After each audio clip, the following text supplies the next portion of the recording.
నమస్కారం, ages news కి స్వాగతం. బులెటిన్ లో ముందుగా హెడ్లైన్స్ చూద్దాం. ఇరాన్ తదుపరి అధినేతను నేనే నిర్ణయిస్తా, డొనాల్డ్ ట్రంప్. ఇలాంటి అవకాశం ఏ అధ్యక్షుడికి రాలేదు, మెస్సీపై ట్రంప్ ప్రశంసలు. అసోంలో అదృశ్యమైన సుఖోయ్ యుద్ధ విమానం తీవ్ర స్థాయిలో గాలింపు. 2024-25లో జాతీయ పార్టీల ఆదాయంలో బీజేపీ టాప్. కూలిపోయిన సుఖోయ్ ఫైటర్ జెట్.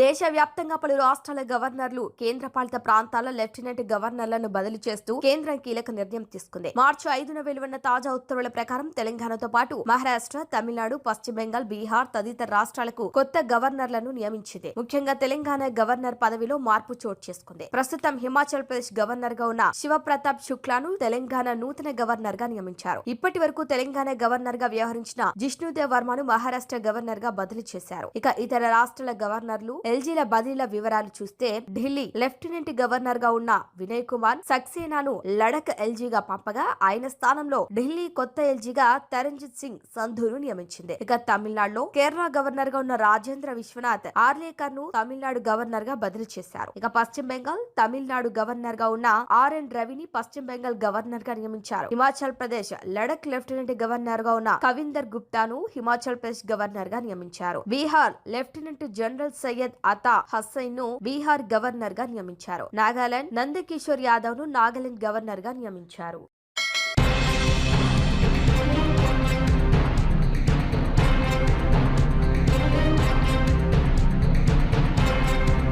ఇరాన్ తదుపరి సుప్రీం లీడర్ ను తానే స్వయంగా ఆమోదించాల్సి ఉంటుందని అమెరికా అధ్యక్షుడు డొనాల్డ్ ట్రంప్ సంచలన వ్యాఖ్యలు చేశారు. అమెరికా ఇజ్రాయెల్ సంయుక్త క్షిపణి దాడిలో ఇరాన్ అగ్రనేత అయతుల్లా అలీ ఖమేనీ టెహ్రాన్ లో మరణించిన నేపథ్యంలో ఆయన వారసుడి ఎంపికపై ట్రంప్ చేసిన ఈ వ్యాఖ్యలు అంతర్జాతీయంగా తీవ్ర చర్చనీయాంశమయ్యాయి. యాక్సియస్ కు ఇచ్చిన ఓ ఇంటర్వ్యూలో ట్రంప్ మాట్లాడుతూ ఖమేనీ కుమారుడు ముజ్దాబా ఖమేనీని కొత్త అధినేతగా నియమించడాన్ని తాను అంగీకరించానని స్పష్టం చేశారు. ఇరాన్ కు శాంతి సామర్థ్యాన్ని తీసుకొచ్చే వ్యక్తి కావాలి. ఖమేనీ విధానాలనే కొనసాగించే వ్యక్తి వస్తే మరో 5 ఏళ్లలో మళ్లీ యుద్ధం చేయాల్సి వస్తుంది. ఖమేనీ కుమారుడు ఒక పనికిరాని వ్యక్తి. వెనిజులాలో డెల్సీ రోడ్రిగ్జ్ మధ్యంతర అధ్యక్షురాలిగా నియమించిన తరహాలోనే ఇక్కడ కూడా నేను ఖచ్చితంగా జోక్యం చేసుకుంటానని ట్రంప్ అన్నారు.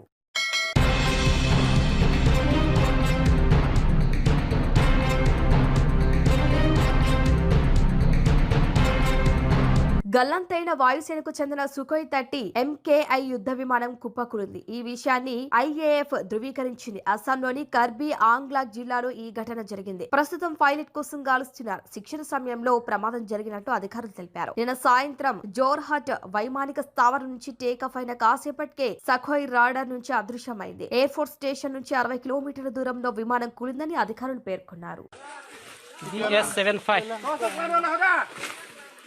Dinang legal ada ya, dono tum jo. Laga cina cinta lu jo. Jo, abot hiar micho, lap lu jo. Dinang tong plum mana, apa ni lu jo. Hai tin. Kona lo, din pali tu hina. Apa jo? Arimu tu ha. Oh, ni juga arimu kini. Jo. Lai kaya, na cinta tolo deh. Jo. DS75.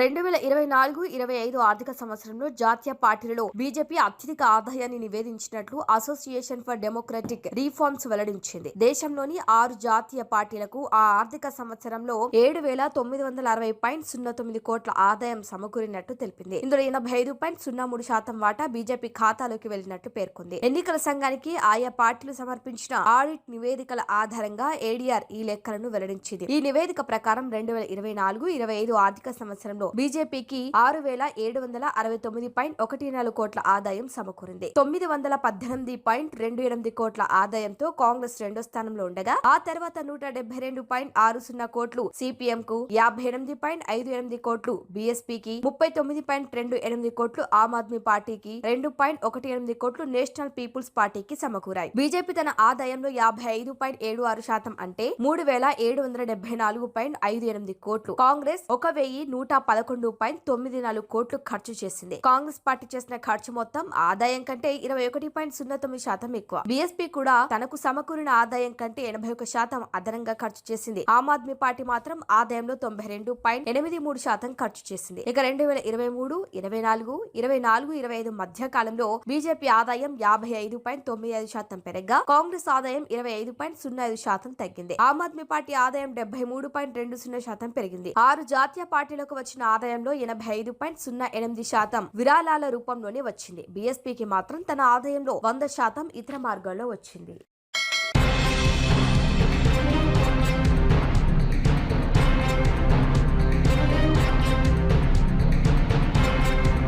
చాలా మంది అంతర్జాతీయ స్టార్లు America leagues కు భారీ అంచనాలతో వస్తారు, కానీ titles గెలవటంలో విఫలమవుతారు. కానీ మెస్సీ వచ్చాడు, గెలిచాడు. ఇది చాలా అసాధారణమైన విషయం అని ట్రంప్ వ్యాఖ్యానించారు. అంచనాలకు మించి రాణించటం, ఒత్తిడిని అధిగమించి గెలవటం మెక్సీకే సాధ్యం అని ప్రశంసించారు. ఈ సీజన్ లో ఇంటర్ మయామి జట్టు రికార్డు స్థాయిలో 101 గోల్స్ చేసిందని, ఫీఫా క్లబ్ వరల్డ్ కప్ లో యూరోపియన్ జట్టును ఓడించి చరిత్ర సృష్టించిందని గుర్తు చేశారు. రెగ్యులర్ సీజన్ లోనే 29 గోల్స్ చేసిన మెస్సీ గోల్డెన్ బూట్ గెలుచుకున్నాడని, వరుసగా రెండోసారి లీగ్ ఎంవీపీగా ఎంపికైన తొలి ఆటగాడిగా నిలిచాడని తెలిపారు. ఇది మెస్సీ కెరియర్ లోనే 47వ ట్రోఫీ అని, ఇది ఆల్ టైమ్ రికార్డ్ అని కొనియాడారు. ఈ సందర్భంగా ఇంటర్ మయామి సహా యజమాని జార్జ్ మాస్ మాట్లాడుతూ 7 ఏళ్ల క్రితం ఇంటర్ మయామి కేవలం ఒక ఆలోచన మాత్రమేనని, మెస్సీ రాకతో జట్టు స్వరూపమే మారిపోయిందన్నారు. తమ ఆటగాళ్లు అమెరికాలో ఫుట్బాల్ సంస్కృతిని శాశ్వతంగా మార్చేశారని పేర్కొన్నారు. కార్యక్రమం ముగింపులో ట్రంప్ జట్టు సభ్యులను, అధికారులను ఓవల్ ఆఫీస్ కు ఆహ్వానించారు.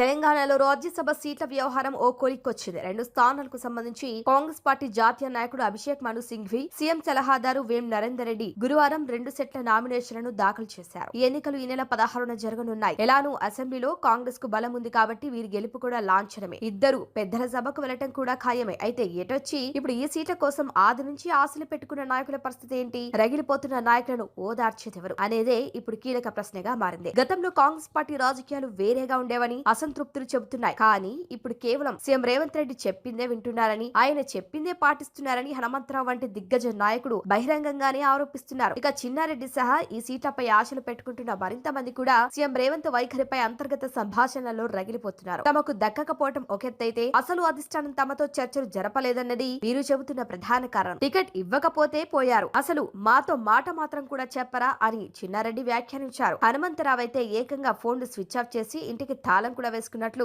నాయకులు చెప్తున్నారు. అయితే ఈ అసంతృప్తులు, సంతృప్తులు పార్టీకి కొత్తవేమి కాదు కొందరు చెప్తున్నారు. ఇవన్నీ టీ కప్పులో తుఫాను మాదిరిగా తేలిపోతాయని అనేవారు కూడా ఉన్నారు. కానీ క్షేత్రస్థాయిలో పరిస్థితులు భిన్నంగా ఉన్నాయి. ఇప్పటికే జగ్గారెడ్డి సహా జీవన్ రెడ్డి సీనియర్ నాయకులు ఇటు సర్కార్ పైన, అటు పార్టీ పైన రగిలిపోతున్నారు. మరోవైపు కొండా దంపతుల ఆధిపత్య హోరు వరంగల్లో చర్చనీయాంశంగా మారింది. ఇక కోమటిరెడ్డి రాజగోపాల్ రెడ్డి అసంతృప్తి స్వరం ఢిల్లీ వరకు వినిపిస్తోంది. ఇలాంటి కీలక సమయంలో అన్ని వైపుల నుంచి పెరుగుతున్న అసంతృప్తిని చల్లార్చడం తక్షణ కర్తవ్యమని కొందరు చెబుతున్నారు.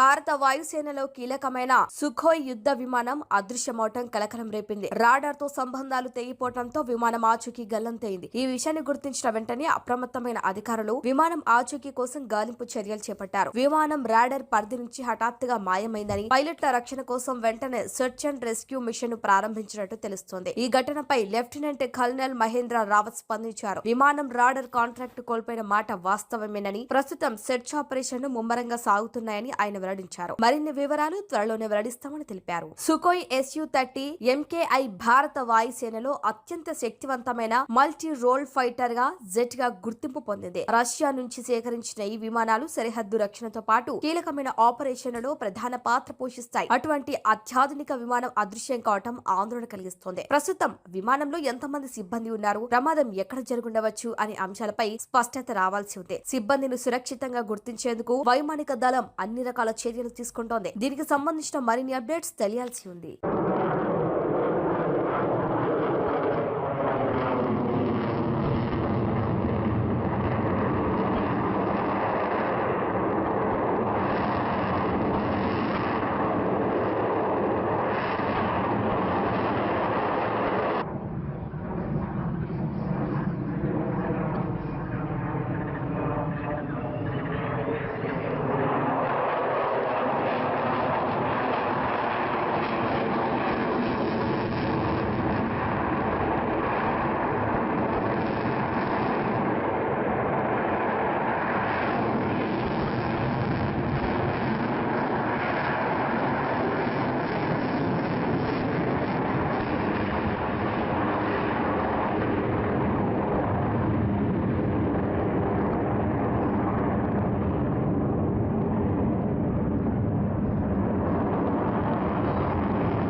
సీనియర్ నాయకులు,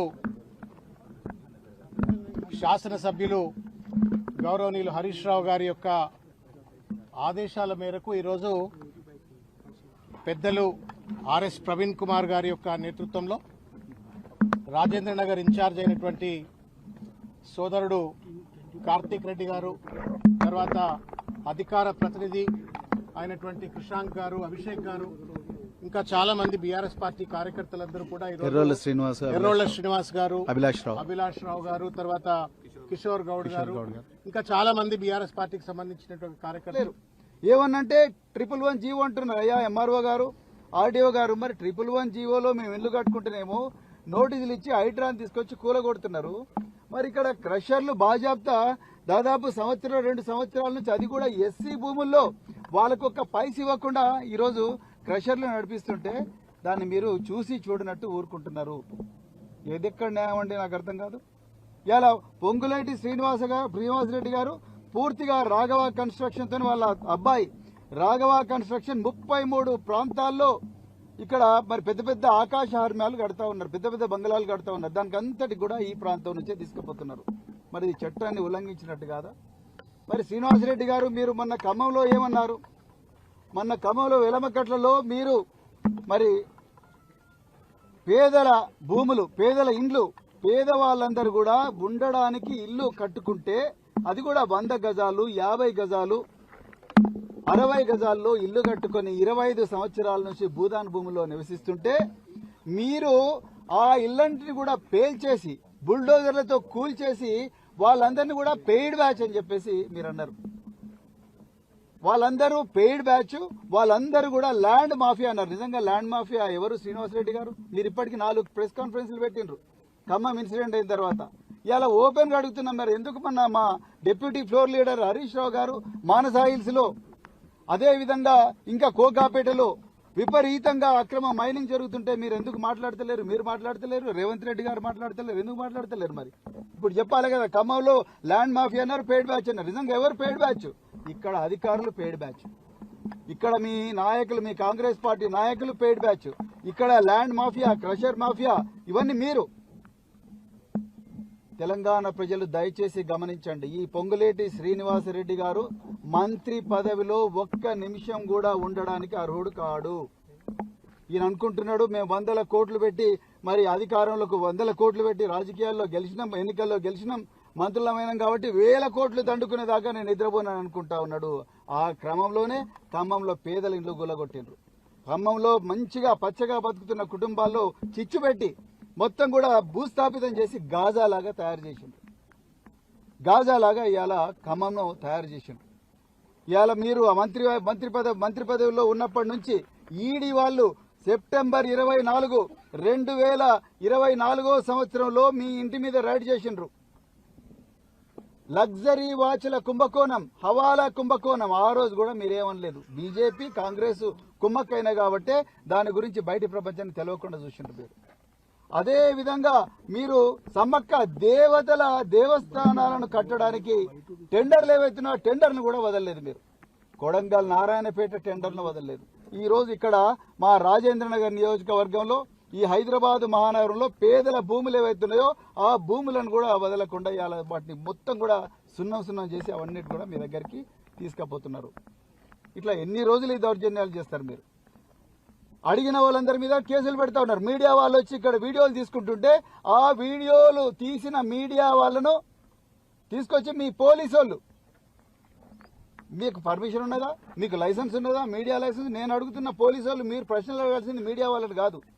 మీరు పొంగులేటి శ్రీనివాసరెడ్డిని అడగాలి, ఈ క్రషర్ వాళ్ళని అడగాలి, బెనామీ కంపెనీలతోని ఇక్కడ క్రష్ చేస్తున్న వాళ్ళందరిని అడగాలి, ఈ అధికారులను అడగాలి. మీ ఏసీబీ వాళ్ళు అన్ని అక్రమంగా కేసులు పెట్టిండ్రు కదా, ట్యాపింగ్ కేసు అని, ఫార్ములా ఈ కేసు అని. నిజంగా కేసు పెట్టేది ఉంటే ఏసీబీ వాళ్ళు, you must start your anti corruption work right in Kothwalguda today itself. ఎందుకు మైనింగ్ అధికారులు కేసులు పెట్టలేదు? ఎందుకు పోలీస్ అధికారులు prevention of destruction of public property?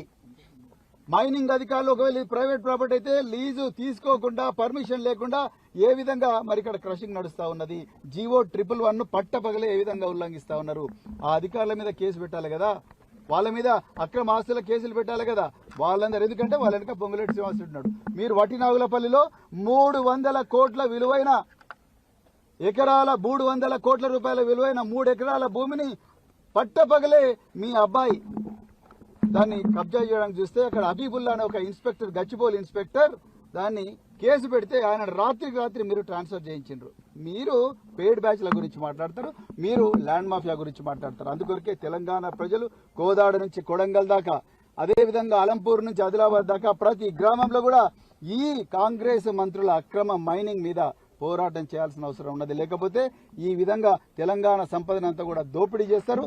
Congress వాళ్ళంతా కూడా కేవలం బీఐసీసీకి ఒక ఏటీఎంగా మారింది ఈరోజు మరి తెలంగాణ కాంగ్రెస్ పార్టీ. అదేవిధంగా రేవంత్ రెడ్డి ప్రభుత్వం అర్జెంటుగా వీటన్నిటిని కూడా సీజ్ చేయాలి. ఎక్కడున్న మెషినరీని అంతా కూడా సీజ్ చేసి పోలీస్ స్టేషన్లో పడేయాలని చెప్పి మరి డిమాండ్ చేస్తూ మరొకసారి మరి ఈ తెలంగాణ ప్రజలను కాపాడే, ఈ సంపదను కాపాడే అవకాశం మాకు ఇచ్చిన బీఆర్ఎస్ పార్టీ అగ్రనాయకత్వానికి ధన్యవాదాలు చెప్తూ జై తెలంగాణ.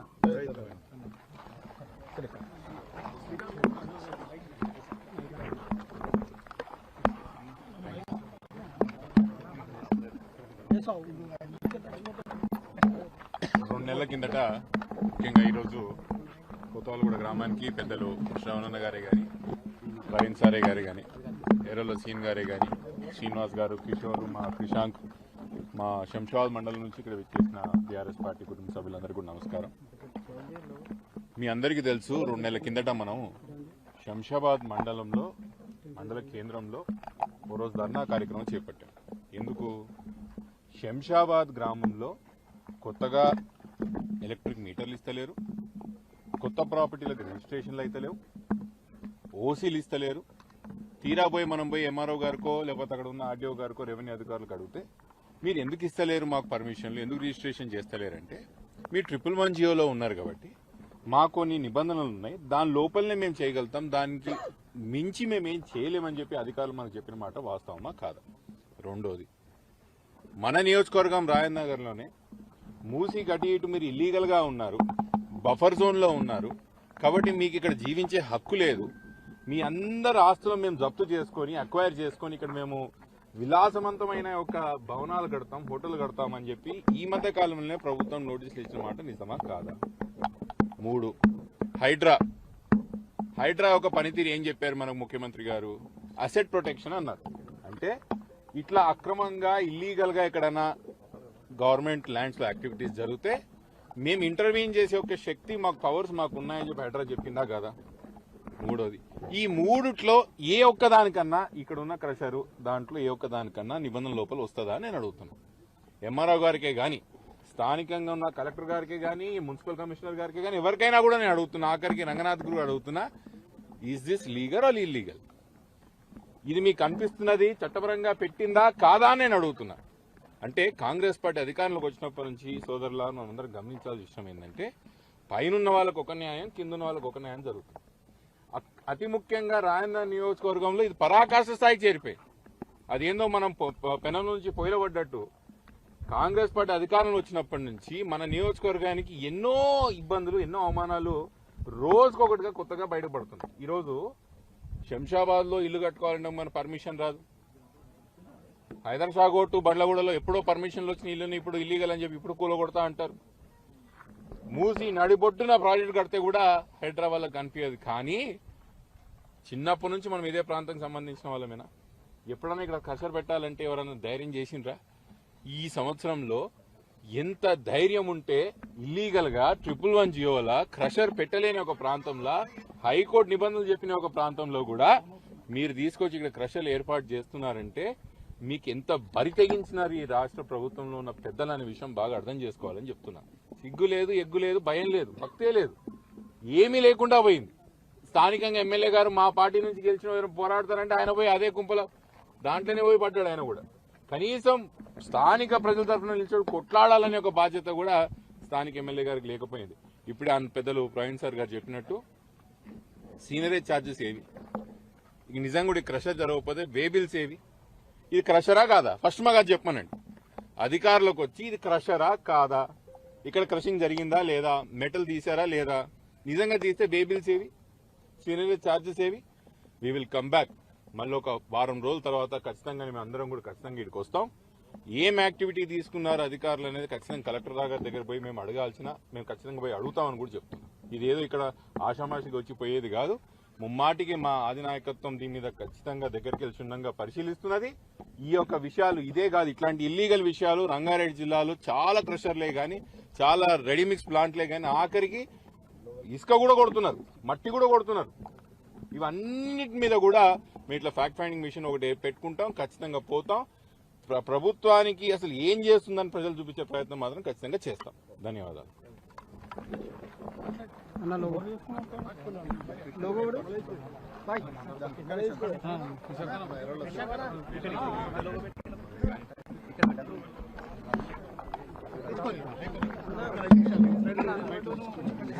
షార్ట్ గానే మాట్లాడతాం.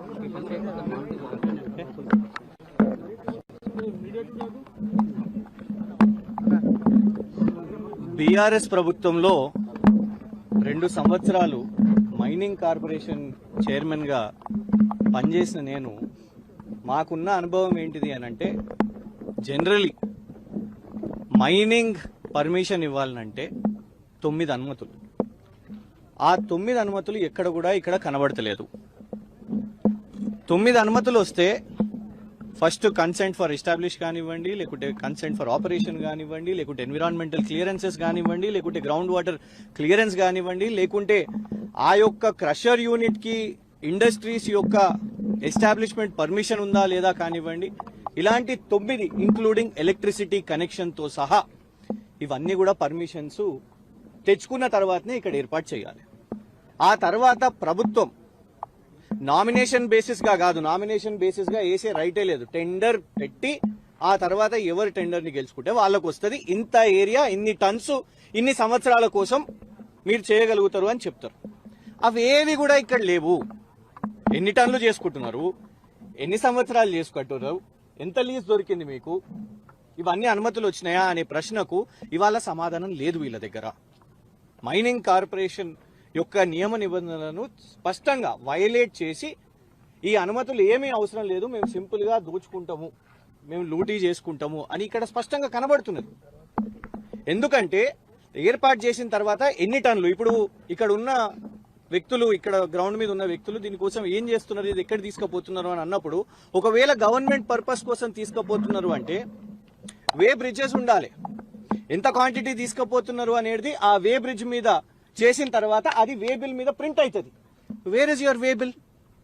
ఎంత వెయిట్ తీసుకొని పోతున్నారు, ఎక్కువ తీసుకొని పోతున్నారా? ఇప్పుడు జనరల్ ఇసుక కూడా ఒక లిమిట్ అనేది ఉంటుంది, 32 టన్నులు ఒక లారీ తీసుకొని పోవాలి. దానికంటే ఒక్క టన్ను ఎక్కువ తీసుకుపోయినా కూడా లారీని సీజ్ చేస్తారు. మరి ఇక్కడ ఈ మొత్తం ప్రాంతంలోకి వెళ్ళి ఇంత కొండలను కొట్టి దోచుకొని పోతున్నారు కదా, అసలు లెక్క ఉన్నదా? ఒక్క లారీలో ఎంత పోతున్నదనే లెక్క ఉన్నదా? ఎందుకంటే మొత్తం ఇట్ ఈస్ అబ్సల్యూట్లీ ఇల్లీగల్. ఇవాళ ప్రభుత్వం పొంగులేటి శ్రీనివాసరెడ్డి గారు, ఎందుకంటే స్పష్టంగా మేము ఇక్కడికి వచ్చే ముందు ఇదే లొకేషన్ ని చూసుకొని ఈ కంటైనర్ ని చూస్తే రాఘవ కన్స్ట్రక్షన్స్ అని ఉంటది. రాఘవ కన్స్ట్రక్షన్స్ నుండి పైన ఒక కాంగ్రెస్ జెండా పెడతారు. రాత్రిగా మేము వస్తున్నాం కదా అని ఇమీడియట్ గా కంటైనర్ కి రంగు పూసేసి కథం దాన్ని రాఘవ కన్స్ట్రక్షన్స్ కాకుండా దాచిపెడతారు. కానీ దాచిపెట్టినా కూడా ఈ కొండనైతే దాచిపెట్టలేరు కదా మీరు, ఈ ఎక్విప్మెంట్ ని దాచిపెట్టలేరు కదా మీరు. ఎక్విప్మెంట్ ఎందుకున్నది? ఎందుకంటే ఇక్కడ మైనింగ్ యాక్టివిటీ జరుగుతున్నది, ఇల్లీగల్ మైనింగ్ యాక్టివిటీ జరుగుతున్నది. మిస్యూజ్ ఆఫ్ ఆఫీస్, అధికార దుర్వినియోగం. మంత్రి గారి యొక్క కుమారుడు రాఘవ కన్స్ట్రక్షన్స్, పొంగులేటి శ్రీనివాసరెడ్డి గారు అబ్బాయి రాఘవ కన్స్ట్రక్షన్స్ పేరు మీద ఇవాళ నడుస్తున్నది అని అంటే మినిస్టర్ కుర్చీలో కూర్చొని ఏ విధంగా అయితే భూ కబ్జాలకు ప్రోత్సహిస్తున్నారో, భూ కబ్జా ఎఫ్ఐఆర్ అయితే ఇన్స్పెక్టర్ గారిని కూడా అక్కడికి వెళ్ళి బర్తరఫ్ చేసేస్తారో, అలాగే ఇక్కడ కూడా నువ్వు చేసుకోపో, నువ్వు ఎన్ని కొండలు కొడతావా నువ్వు కొట్టుకో, మంత్రిగా నేను ఉన్నా కదా, మనదే ప్రభుత్వం కదా, అక్కడ ఒక జెండా పెట్టుకో చాలు కంటైనర్ మీద, ఎవ్వరు కూడా నీ వైపు రారు అనే ఒక ఆలోచనతో వాళ్ళు చేశారు. ఇలా నిజంగా కూడా ఈ రాష్ట్రంలో రెండే కనబడుతున్నాయి. ఒకటి ఖమ్మంలో అక్కడ కూలగొట్టిర్రు, ఇక్కడ కూడా కొడుతున్నారు. ఇక్కడ ఏంది? ఇక్కడ ఆస్తులు సంపాదించుకోవడానికి, అక్కడ గరీబోళ్లను ఇల్లు లేకుండా రోడ్డు మీద పెట్టారు. రెండు కూడా ఒక వ్యక్తే, ఓన్లీ 1 పర్సన్, పొంగులేటి శ్రీనివాసరెడ్డి గారు. ఇక్కడ కోత్వాల్ కూడా అయినా, అక్కడ ఖమ్మం అయినా కూడా ఈ రెండిటి మధ్యలో ఈ కే గ్యాంగ్, ఈ కే లింక్ ఏంటిది అని అంటే పొంగులేటి శ్రీనివాసరెడ్డి గారు. పొంగులేటి శ్రీనివాసరెడ్డి గారి మీద విచారణ చేపట్టాల్సిన అవసరం అనేది ఇమీడియట్ ఎఫెక్ట్ కోట్ల రూపాయలకు సంబంధించింది కాబట్టి, ఎందుకంటే ఇక్కడ ఎంత లెక్కబోతుందో కూడా తెలియదు కాబట్టి, సీనరేజ్ ఫీ కూడా కడతలేరు కాబట్టి ఇది పూర్తిగా ప్రభుత్వ ఆదాయాన్ని కొడుతున్నారు. ఇక్కడ ఉన్న ప్రతి ఒక్క రాయి, ఈ మొత్తం ఏరియా కూడా ఇది ప్రభుత్వ ఆస్తి, ప్రభుత్వ ఆదాయం, దాన్ని లూటీ చేస్తున్నది పొంగులేటి గారి కుటుంబం.